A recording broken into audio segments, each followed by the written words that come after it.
বাংলা সিরিয়ালে, সিনেমায় আমরা তাকে প্রায়শই দেখে থাকি বিভিন্ন চ্যানেলে, শ্রী ফাল্গুনী সান্যাল মহাশয়। আমি এবার তার কাছে যাব, কিছু বক্তব্য রাখার জন্য অনুরোধ করব।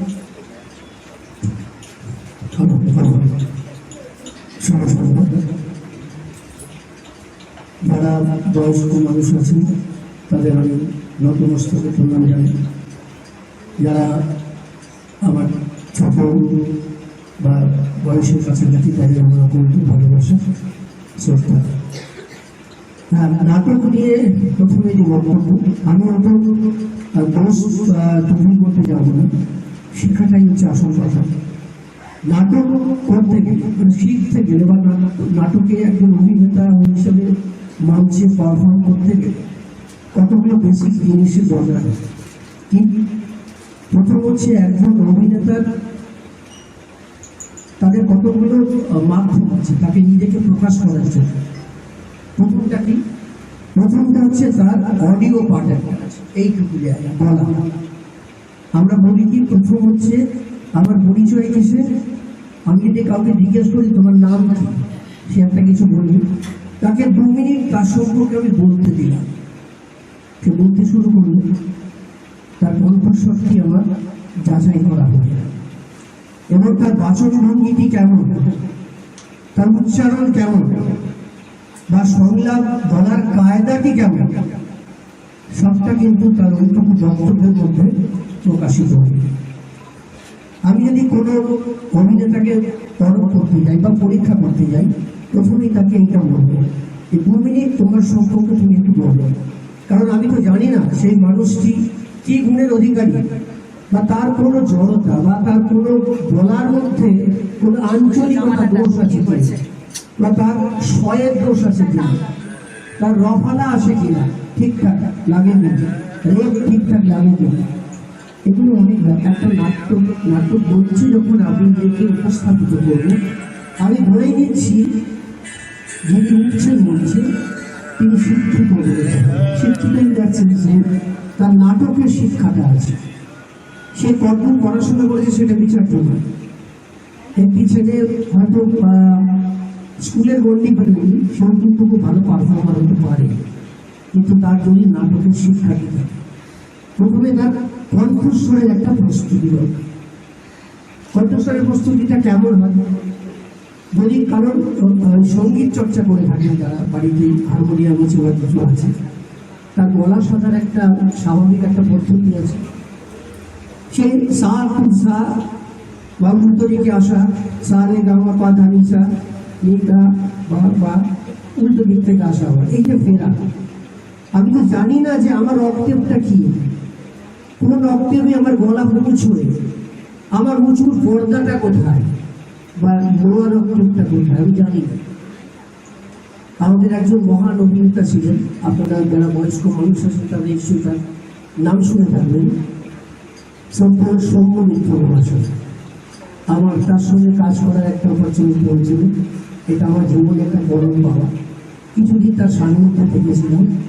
একটা ঘটনার কথা বলি সত্য, এই যে একটু আগে সৌগত বলছিল না যে নাটকে ছোট চরিত্র বলে কিছু হয় না, আমি আমার জীবন দিয়ে সেটা অনুভব করেছি। আমাদের নামদিকা ফেস্টিভ্যালে একটা নাটক হচ্ছিল, সোক্রাতেসের নাটক, মন চট্টোপাধ্যায়ের লেখা। আমি নক্ষত্রে ছিলাম, নক্ষত্রেই আমার নাটকের একটা এবং জয়াসাগরকে আমি নাটক নিয়ে এনে করেছিলাম, তারপর ওখানে অধ্যাপনা করেছি। তাই শ্যামল ঘোষ হচ্ছেন নক্ষত্রের নাট্যকার পরিচালক। হয়তো যারা বয়স্ক আছেন তারা দেখে শুনে থাকবেন তার নাম। নক্ষত্রের কতগুলো খুব নামী পালা, যেগুলো বলছি নাম, যেটা লম্বকর্ণ পালা, ক্যাপ্টেন প্রোগ্রাম, এই সমস্ত বিখ্যাত পালা নাটক ছিল। সেই সোক্রাতেস নাটক হচ্ছে একাডেমিতে। সেদিন দর্শক আসলে কে আসবে? সৌম্যমিত্র আসবে। আমাদের আগেই শ্যামলদা বলে দিলেন, আজকে কিন্তু তোমরা একটা অ্যালার্ট থাকবে, আজকে বার আসছে। আমি তো সবাই হাঁটু কাঁপতে শুরু করে দিয়েছি। নাটক শুরু হলো, তার আগে উনি গ্রিন রুমে এসে বসলেন, আর ওর একটা চেহারা স্পাইনটা একবার সোজা করে তখনই বয়স ওরকম 80 কাছাকাছি মনে হয়। এইরকম আমি একটু উঁচু দেখে নিলাম তোমাকে, আসলে তো স্টেট হেঁটে এসে বসে চেয়ার, আমরা সব লাইন দিয়ে দাঁড়িয়ে আছি, প্রত্যেকে আসছি, একা করে প্রোগ্রাম করছি। উনি জিজ্ঞেস করছেন, এই তোমার চরিত্র পেছন কি বাবা? কেউ তার নাম বলছি, আমি সত্যি আমি আমি ঘোষ, আমি পেনে পড়লো, এসব জায়গা এক এক করে বলছে, তার চরিত্রের বর্ণনা দিচ্ছি, মানে সবটাই জানা। এবার শেষে আমার এসছে, আমি একটা কোরাসকে লিড করতাম, ছোট ভাবের একটা চরিত্র, হয়তো নাটকে সেভাবে বিস্তার নেই, কিন্তু তার একটা ভূমিকা আছে। সেদিন আমি পরম শিক্ষা পেয়েছিলাম, যখন উনি আমাকে ডাকলেন, তুমি জন্য কি করো বাবা? আমি ছোট এরকম ভাবে হাতটা লিখতে বলেছিলাম, ছোট চরিত্র মনে প্রণাম করে বেরিয়ে যাচ্ছি, সরো ঘুরে দাঁড়িয়েছি, আমাকে বলেছি এসো একটু কাছে সাহায্য করে দাঁড়িয়ে আছি। বললেন যে, শোনো বাবা, অভিনয়ে নাটকে ছোট চরিত্র বলে কিছু হয় না। যিনি নাট্যকার, যিনি নাটকটি রচনা করেছেন, তিনি অতি যত্নে রচনা করেছেন। মালা দেখেছো? একটা মালা, পুঁথির মালা বা মুক্তোর মালা, হ্যাঁ দেখেছি। ওই মুক্তোর মালায় দেখে ছোট ছোট মুক্ত দিয়ে একটা মালা তৈরি হয়, একটি নখের থেকে। তার যদি ওই মুক্তোর মালা থেকে একটি মুক্ত খসি নেওয়া যায়, সেটি শ্রীহীন হয়ে যায়। তোমার চরিত্রটি হচ্ছে তাই। নাটক থেকে সরিয়ে নিলে নাটকটিও ওরা বলে একটি শ্রীহীন হয়ে যায়। এই ছোট করে কিছু বড় শিক্ষা হচ্ছে। এবার আসি নাটকের যে প্রস্তুতির কথা বলছিলাম, নতুনদের ক্ষেত্রে যে কণ্ঠস্বরের একটা প্রস্তুতি, বাড়িতে কি করে অভ্যাস করবে? যদি কারোর বাড়িতে সঙ্গীতের চর্চা থেকে হারমোনিয়াম সে করতে পারে, বা গলা সাজার ব্যাপারটা। এবং এই অডিও পাঠে তো অনেকগুলো বিষয় আছে, গলার যেমন ওঠাপড়া আছে, ক্ল্যারিটি আছে, সংলাপ বলার কায়দাও অনেক রকম আছে। আপনি সংলাপটাকে কিভাবে এমফাসাইজ করবেন? একটা বাক্য 4-5টা শব্দ নিয়ে একটা বাক্য, সেই বাক্যটা নানান আপনার বলার গুণে এক এক রকম মানে বেরোতে পারে। কেমন হতে পারে? যে কেউ একটা বাক্য বলুন, যে কোনো একটা বাক্য বলুন, আপনি একটা যে কোনো বাক্য বলুন, যে কোনো একটা সংলাপ বলুন। এদিক থেকে কেউ? আমি বাড়ি যাব, বলুন। আপনি একটা কিছু ভেবে ওটা বলবো, সংলাপটা একটা কিছু ভেবে বলুন। বলছি উনি বলতে চাইছেন ওয়ে অফ টকিং। আমি বাড়ি যাব, আপনি কোন একটা শব্দকে এমফাসাইজ করে বলুন। ক্লাস শেষ হয়ে গেছে, বাড়ি যাব বলুন, যে কোনো একটা শব্দ বলুন। আমি ক্লাস শেষ হয়ে গেছে। না, ওইটাই যেটা বলেছেন, সংলাপ পাল্টাবেন না, ওইটাই বলুন। আমি বাড়ি যাব। কোনটা এমফাসাইজ করলেন? আমি। উনি কি বলছেন? নিজেকে বলছেন, আমি বাড়ি যাব। আমি মনে হয় সে নয়, আমি বাড়ি যাব। আরেকজন কেউ বলুন, আমি বাড়ি যাব। যাবোটা বললেন, কিসে চলতে যাবো? যাবাটা বলছেন, আমি বাড়ি যাবো, আসবো, যাবো।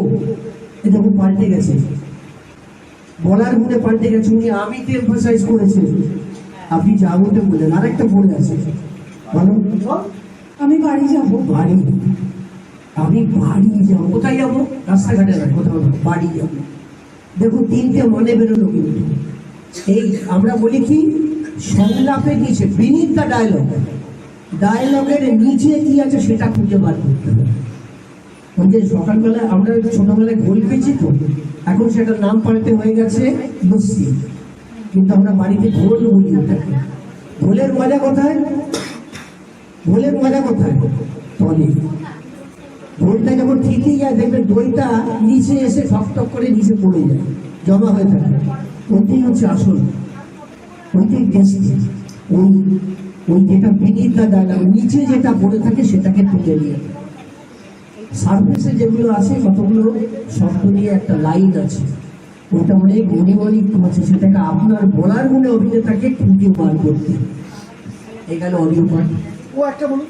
হ্যাঁ, তা বলো, যে কোনো একটা শব্দ বলো। মনে আছে বল। বলো, যা খুশি তুই বল। যা কিছু শব্দ বলো। ভাবি না বল। আমার ভালো লাগছে না। আমার ভালো লাগছে না, তুমি একটা বলো, যেভাবে তুমি ভেবে বলো। ভেবে বল।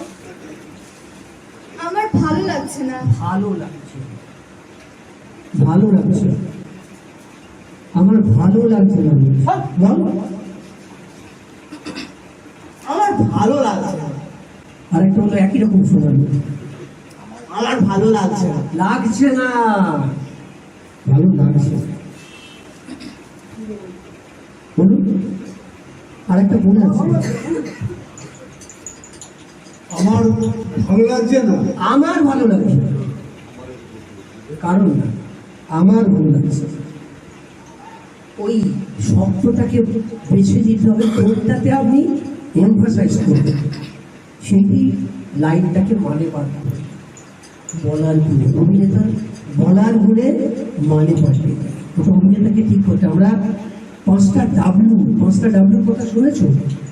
5W কি, আমরা কি করতে এসেছি, প্রথম কি, কেন করতে এসেছি, কবে করতে এসেছি, কোথায় করতে এসেছি, কি করতে এসেছি। পাঁচটা ডাব্লিউ আছে। এই 5W দিয়ে একটা অভিনেতা নিজেকে বোঝান করে সব জায়গায়।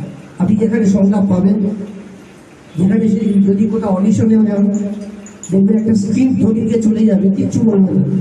এই স্ক্রিপ্টটা 10 মিনিট 15 মিনিটে রেডি করে দিয়ে দিবে। কোন শুনে হবে ভাই না, তারা কিচ্ছু বলে গেল, চরিত্রটা বুঝতে হবে আপনার। তখন এই 5টা ডাব্লিউ আপনার কাজে লাগবে।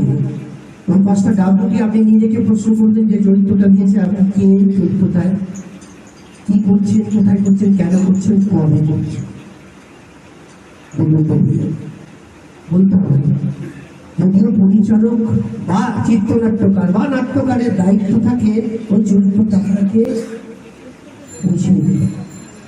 যদি ধরে নিন যা হয়ে থাকে আর চারপাশে, আমরা তো অডিশন করছি বহু, কারণ হচ্ছে একটা হাতে পাতা বই নিয়ে বললেও কোন বলে করবে সে, কিন্তু জানে না কি করে সংখ্যাটা বার করতে হবে। এই শিক্ষাগুলো তোমরা এর মধ্যে যখন করবে, ওয়ার্কশপগুলো করতে হবে। আরেকটা হচ্ছে কি, বডি ল্যাঙ্গুয়েজ, সেকেন্ড পার্ট, শরীরী ভাষা। এক একটা মানুষের চরিত্র অনুযায়ী তার শরীরের ভাষা পাল্টে। এই আপনি সেদিন দুটো চরিত্র করেছেন, একটি করেছেন গুরুদেব ভণ্ড, এরকম মেয়ে, তার চলাফেরা যখন মিউজিক হচ্ছে টাউ টাপ টাপ টাপ করে যাচ্ছে, আপনার একটু একটু স্টাকাটো একটা মুভমেন্ট, ওই চলার মধ্যে একটা কমিক একটা এলিমেন্ট রয়েছে। বা আপনি আপনার চরিত্রের মধ্যে একটি চরিত্রের মোড়ক, যে ভণ্ড লোক সেটাকে প্রেজেন্ট করেছেন। আবার যেমন আপনি সেই অন্য নাটকটায় একটা বাড়ির কাজের লোক করছেন অন্য মানুষকে, সব একটা মানুষ লয়াল পরিবারের প্রতি, তখন অন্য একটা চরিত্র। এই তখন বডি ল্যাঙ্গুয়েজ, আপনার শরীরী ভাষা পাল্টে গেছে। এইটা হতে হবে। যে চরিত্রই করবেন, একটু আগে আপনারা বলছিলেন, যে চরিত্রটা করবেন সেই চরিত্রটা হয়ে উঠতে হবে। আমি ভুলে যেতে হবে আমার আইডেন্টিটিকে, আমি কে। ওই যে সৌগত ভালো ছেলে, সুন্দর কথা বলছে, না ওই ছেলেটাই ওখানে আমি শয়তানের বার করেছি, শয়তানটাই মনে হচ্ছিল তখন, ওইটাই হয়ে যেতে হবে।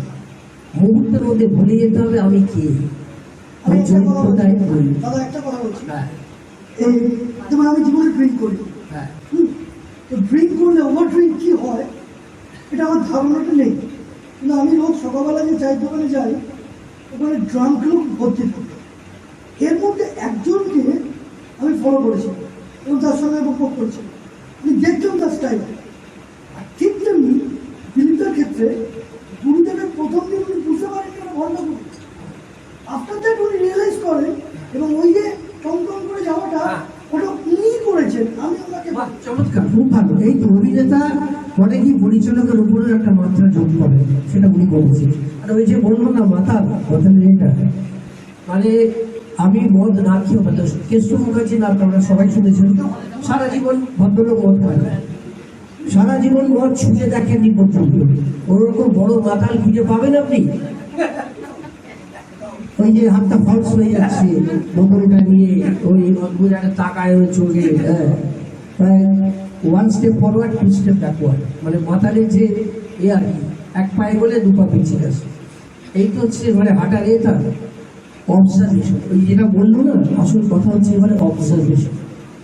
প্রত্যেকটা অভিনেতাকে অবজার্ভ করতে হবে। এই অবজার্ভ করার জায়গা কোথায়? পাবলিক প্লেসে। আপনি যদি বাজারে যান, ট্রেন কম্পার্টমেন্ট, বাস যান, যেখানে বহু মানুষের সমাগম হয়, সেখানে শুধু না বসে থেকে চটকার খুলে রাখুন। অভিনেতার কাজ হচ্ছে এইটা। আমরা এই অভিনেতারা আমরা কি বলি নিজেদের, যে আমরা অ্যাভাব অ্যাভারেজ, আমরা সাধারণের মতো নই, কিন্তু আমাদের একটা যাত্রা ভ্রমণ আছে। আমরা অভিনেতা, আমরা ভাই তোর মতো নই। হ্যাঁ, পাড়া ঘরে বাইরে বেরোলে তুই আর কি করছি, চায়ের দোকানে চা খাবো তোর সঙ্গে, যেটা আমি অভিনেতা হয়। আমাকে ওই এটা নেই, সম্মানটা নেই। আমার টিভিতে দেখি, টিকিট কেটে পয়সা দিয়ে দেখি, ভাই আমি অভিনেতা। অতএব ওইটুকু করতে গেলে তোমাকে অভিনেতাই হতে হবে। অবস্থান করো, প্রচুর চরিত্র দেখো, কোনো না কোনো দেখবে একটা চরিত্রের মধ্যে তুমি ওইটার সঙ্গে বইয়ে দিতে পারবে। ওই অমুক তমুক করেছিল তো দেখি এবার ওইটা ফেলে দিই। সেকেন্ড পার্ট বডি ল্যাঙ্গুয়েজ গেল, এবং থার্ড পার্ট হচ্ছে এক্সপ্রেশন। এইটুকু জায়গা হচ্ছে সবচেয়ে ভয়ঙ্কর জায়গা।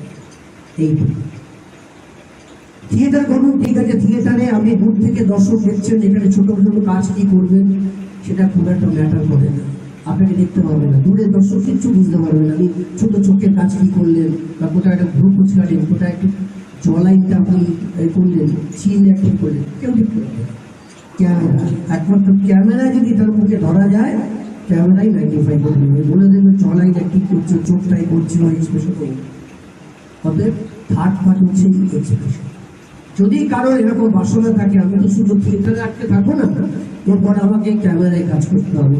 ছোট পর্দায় করবো, তারপর বড় পর্দায় যাবো, সেখানে লেন্সের ব্যবহার আছে বড় পর্দায়, সেটা আমার অন্য একটা মাধ্যম হয়ে গেল, 50 টাইমস লার্জার হয়ে যায়। আপনি যদি সিরিয়ালে এইটুকু একটা এক্সপ্রেশন দেন, ওখানে লার্জার হয়ে যাবে, 50 টাইমস বড় বড় হয়ে যাবে, অতএব মাপগুলো অনেক ছোট হয়ে যাবে। থিয়েটারে যে বডি ল্যাঙ্গুয়েজ আপনি সারা মঞ্চ জুড়ে অভিনয় করছেন, যখনই ক্যামেরায় করবেন, ফ্রেম বুঝে আপনাকে করতে হবে। এইটুকুর মধ্যে ওই রাগটুকু দেখা, এইটুকুর মধ্যে ওই আপনার ক্ষোভ দেখা, এইটুকুর মধ্যে আনন্দ দেখা, ওইটুকু পেয়ে এই যদি গেলেই আপনি বাইরে হয়ে যাবেন ফ্রেম থেকে।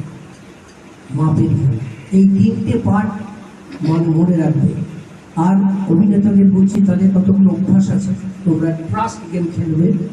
যেমন একটু আগে বলছিল যে বলিটা নিয়ে যেতে ভুলে গেছিল বা অন্য কিছু, কেউ একটা তাকে সহযোগী বা কেউ একটা সাহায্যের জন্য, এটা হচ্ছে ট্রাস্ট। আমরা একজন একটা অভিনেতার একজন অভিনেতাকে এই ট্রাস্টটা করবে। আমি বিপদে ফেলবো না তাকে, আমি হাততালি বাড়তি নেওয়ার জন্য ওকে একটু বিপদে ফেলে দেবো, হবে না, কিন্তু তাতে ওই ছবিটাই নষ্ট হয়ে যাবে, ওই অ্যাক্টিংয়ের জায়গাটা নষ্ট হয়ে যাবে, সবটা মিলিয়ে। আর মেমোরাইজ করা, কি করে সংলাপ, একটু আগে একটা প্রসঙ্গ এসেছিল, কবিরা বলছিলেন যে সংলাপ অনেকে ভুলে যাচ্ছে। সংলাপ মুখস্থ নয়, সংলাপ আত্মস্থ করতে হবে, মুখস্থ করে কিছু হয়। আপনি লাইন, প্রথমত লাইন আছে, ওটা দেখে সব ছবি বার করতে হবে। আমরা যা কিছু করি ছবি দেখি, যদি ওই চরিত্রটার মধ্যে একটা ছবি দেখতে পান, গ্রাফ একটা করে দিতে পারেন, তাহলে দেখবেন আপনি সাকসেস। এই তো বিষয় বলো। আমার দুটো কথা বলার আছে, সেটা হচ্ছে ভয়েস মডুলেশন। মানে আমি এটা অনেক বাচ্চাদেরকে বলি, কেউ পারে, কেউ চেষ্টা করে। যেমন ধরুন, কেমন আছিস, কিরে কেমন আছিস, আর কিরে কেমন আছিস, এই যে যেটা, এবার এটাই আমি যদি বুঝে চলে আসি, এই জিনিসটা এরা বলে পারবো, এইটা কি করে করতে হবে, পারবো না বলে ওই যে চারটে ভ্যারিয়েশন করলো।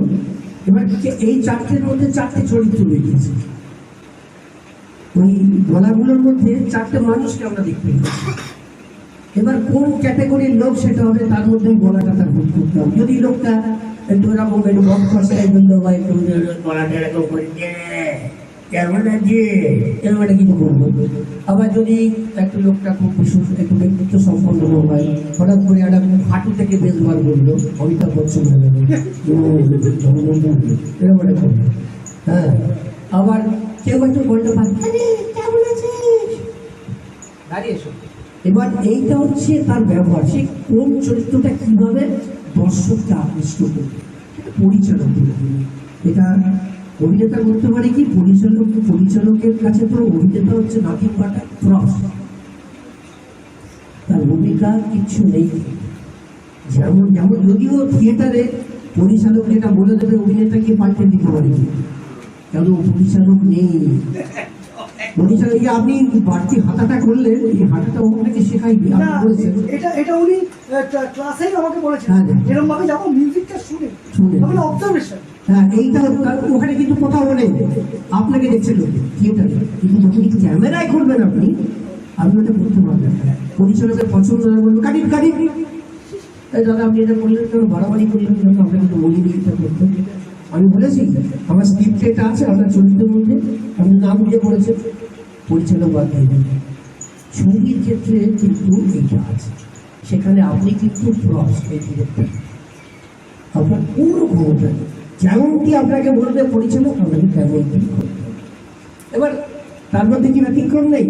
অবশ্যই আছে। আপনারা বিখ্যাত পরিচালক এবং অভিনেতা সত্যজিৎ বাবুর আপনারা নায়ক দেখেছেন, সেখানে নায়ক আমরা কখনো বলি যে সত্যজিৎ বাবু নায়ক, আমরা কি বলি উত্তম কুমার বলি তো। উত্তম কুমার পরিচালককে না হাওয়া করে দিয়েছে, সত্যজিৎ বাবুকে মাথায় রেখে বলছি ওই চরিত্রটা উনি ছাড়াকে করতে পারতেন। যেমন ধরুন জলসাগর, ছবিবাবু, ওখানে ছবিবাবু সত্যজিৎবাবু নেই, পরশপাত তুলসী চাপেন নেই সত্যজিৎবাবু, এরকম অবশ্যই ধারণ আছে। অভিনেতা পরিচালককে ছাপিয়ে গেছেন ওখানে, এটাও আছে। অতএব এইগুলো একটু মাথায় রাখবে, তোমরা করো। আর তুমি বলবে যদি তোমার যদি কোনো ওয়ার্কশপ বা কিছু থাকে পরের দিন এসে আবার তোমাকে একদিন নিজেদের বিনোদনের জন্য আমরা এটাকে করি। সপ্তাহে একদিন কি দুদিন আমরা এসে এখানে সমবেত হই, হয়ে কাজকর্ম করি। তো এখানে যদি আপনাদের কিছু মূল্যবান বক্তব্য আমরা যদি পাই, অন্তত মাসে একবার হোক বা 2 মাসে একবার হোক, তাহলে কি হয়, আমরা যেটা চেষ্টা করছি সেটা আরেকটু উন্নতি করতে পারি। অবশ্যই আমি তো কথা দিলাম, বললাম নিজে থেকে বললাম, যখনই ডাকবে তখনই ডাকবে। আমার নাটক শেখাতে আমার কোনো আমি শেখাতে খুব ভালোবাসি, নতুনদের সঙ্গে কাজ করতে আমার সবচেয়ে ভালো লাগে। এই মাটির একটা তাল, তাকে শেপ দিয়ে দিয়ে কী করে প্রতিমা বানাতে হবে, এই কাজটা আমার খুব ভালো লাগে। যদি হয় নিশ্চয়ই